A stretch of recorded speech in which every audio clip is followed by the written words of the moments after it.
Hello everyone, today we will learn about sets. अब आप पूछेंगे सेट क्या होता है, तो मैं कहती हूँ सेट की जो डेफिनेशन है वो कहती है कि क्या है, कलेक्शन है। सबसे पहली चीज़ क्या है, कलेक्शन है। किनका? ऑफ ऑब्जेक्ट्स का। ऑब्वियस सी बात है, चीज़ों का कलेक्शन होगा। ठीक है, कलेक्शन ऑफ ऑब्जेक्ट एक सेट होता है। ठीक है, जैसे मैं बोल रही हूँ कलेक्शन मैंने ले लिया days of a week. Days of a week का जो मैंने कलेक्शन है वो लिया। जैसे कि वो क्या क्या आएगा, वो आएगा Sunday, Monday, Tuesday, Wednesday, Thursday, Friday and Saturday. Correct. ये आपका क्या है, एक कलेक्शन है। किसका? डेज ऑफ वीक्स का। तो ये क्या है, कलेक्शन है किसका? ऑब्जेक्ट्स का। ठीक है, अब मैं कह रही हूँ कि कलेक्शन तो है, ये बात तो सही है, पर ये सेट कब बनेगा? कलेक्शन ऑफ ऑब्जेक्ट जो होता है वो सेट कब बनेगा? उसके लिए उसे दो कंडीशन सेटिस्फाई करनी होगी। क्या सेटिस्फाई करनी होगी? दो कंडीशन। फर्स्ट कंडीशन क्या है कि ये जो अंदर जितने भी ये ऑब्जेक्ट हैं इनको एलिमेंट्स भी बोल सकते हैं, कलेक्शन ऑफ ऑब्जेक्ट्स या फिर कलेक्शन ऑफ ऑब्जेक्ट्स या फिर एलिमेंट्स। तो जो ये एलिमेंट्स हैं, सबसे पहली चीज़ ये कैसे होने चाहिए? डिस्टिंक्ट होने चाहिए। डिस्टिंक्ट मतलब अलग अलग होने चाहिए। ऐसा नहीं है कि आपने दो एक जैसे एलिमेंट या दो एक जैसे मेंबर ले लिए। ठीक है, अलग अलग अगर आपके एलिमेंट्स या ऑब्जेक्ट्स हैं और उनका एक कलेक्शन है, ठीक है, तब भी अभी भी सेट नहीं बना है। एक कंडीशन बाकी है। वो कंडीशन क्या है? Well defined. अब आप पूछेंगे वेल डिफाइंड क्या होता है, तो मैं समझा देती हूँ। वेल डिफाइंड का मतलब होता है कि ऐसी चीज़ जो आप लिखो तो भी सेम आए। मैं जैसे डेज ऑफ वीक है, डेज ऑफ अ वीक, इसमें क्या आ रहा है? Sunday, Monday, Tuesday, Wednesday, Thursday, Friday और सैटरडे। अगर मैं डेज ऑफ वीक को एक जगह लिखूँगी तो भी मैं ये 7 एलिमेंट लिखूँगी, आप लिखोगे तो भी यही लिखोगे। तो यानी कि जो चीज़ सेम आ रही है, कोई भी लिखे, मैं लिखूँ, आप लिखो, कोई तीसरा बंदा लिखे, अगर हम उन्हें एक जगह लिख रहे हैं, उन्हें एक जगह इकट्ठा कर पा रहे हैं, तो वो जो कलेक्शन है वो हमारा एक सेट कहलाता है। एक और एग्जांपल ले लेते हैं।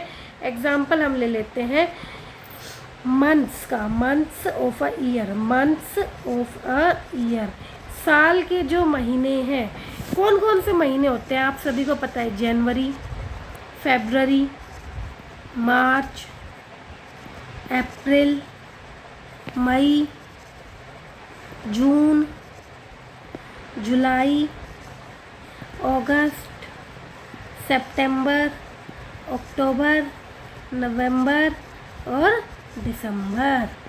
करेक्ट। तो ये अब मैंने क्या किया, जितने भी महीने हैं एक साल में उनको मैंने एक जगह लिख लिया।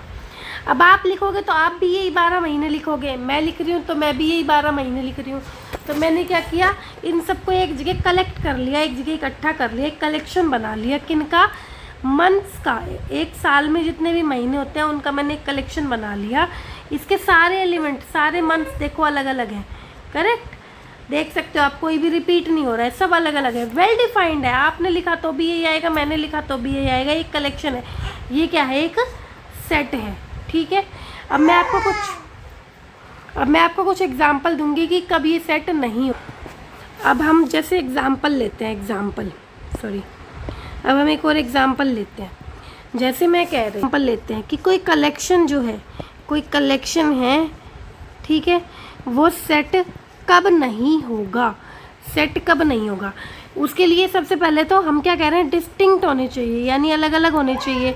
यानी कुछ रिपीट कर गया तो फिर वो सेट नहीं है। जैसे मैंने लिखा 1 1 2 3 4, यहाँ पे ये 1 जो है ये 2 बार आ गया, रिपीट हो गया, ये एक सेट नहीं है।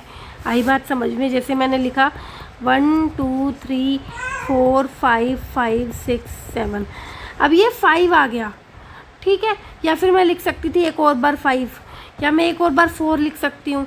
तो ये जहाँ पे भी कुछ रिपीट हो जाएगा ये कभी भी एक सेट नहीं बनेगा। ये बात समझ में आई? अब इसके बाद अगली बात, हमने एक और कंडीशन ली थी, वेल डिफाइंड होना चाहिए। अब मैं अगर कोई ऐसा सेट ले लूँ या ऐसा कलेक्शन ले लूँ जो वेल डिफाइंड ही नहीं है तो वो सेट बनेगा ही नहीं। आप समझ रहे हो? अगर मैंने एक ऐसा कलेक्शन लिया जो वेल डिफाइंड नहीं है, कैसे पता चलेगा ये वेल डिफाइंड है या नहीं है?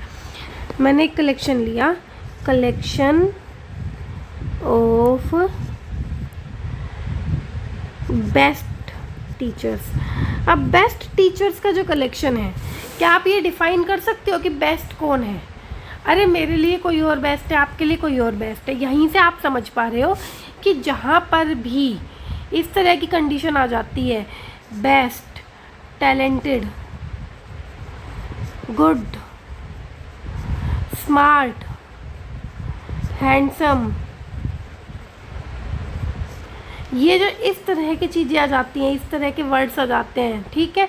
तो यहाँ पर जो ये आपको कंडीशन दी हुई है, smart, handsome, good, talented, best, beautiful, ये सब जो है ये सब के लिए अलग अलग होते हैं। आपके लिए कोई और ब्यूटीफुल होगा, मेरे लिए कोई और। तो जहाँ पर भी अगर जो ये आपका कलेक्शन है ये वेरी कर जाता है, कलेक्शन वेरी कर जाता है पर्सन टू पर्सन। अगर ये पर्सन टू पर्सन वेरी कर गया तो ये कभी भी कलेक्शन वेल डिफाइंड नहीं है, तो ये कभी भी सेट नहीं बनेगा। एग्जाम्पल लेते हैं, set of natural number. Set of natural number, natural number क्या होते हैं? नेचुरल नंबर आप सभी को पता होगा, 1 2 3 4 5। इनको अगर मैं इकट्ठा करके लिख रही हूँ, मैंने इनको इकट्ठा करके अगर लिख लिया, ठीक है, तो ये क्या है? ये एक सेट बनेगा। क्यों? जब आपसे कहा जाएगा नेचुरल नंबर लिखो तो आप भी तो यही नंबर लिखोगे, 1 2 3 4 5। तो ये क्या है? एक वेल डिफाइंड डिस्टिंक्ट एलिमेंट्स का कलेक्शन है, इसलिए ये एक सेट है। आई बात समझ में? आई होप यहाँ तक आपको क्लियर हुआ होगा। अगर आपको यहाँ तक कोई भी डाउट है तो आप मुझसे कमेंट सेक्शन में पूछ सकते हैं। Thank you very much, and if you like this video, please press the like button and please press subscribe. Thank you.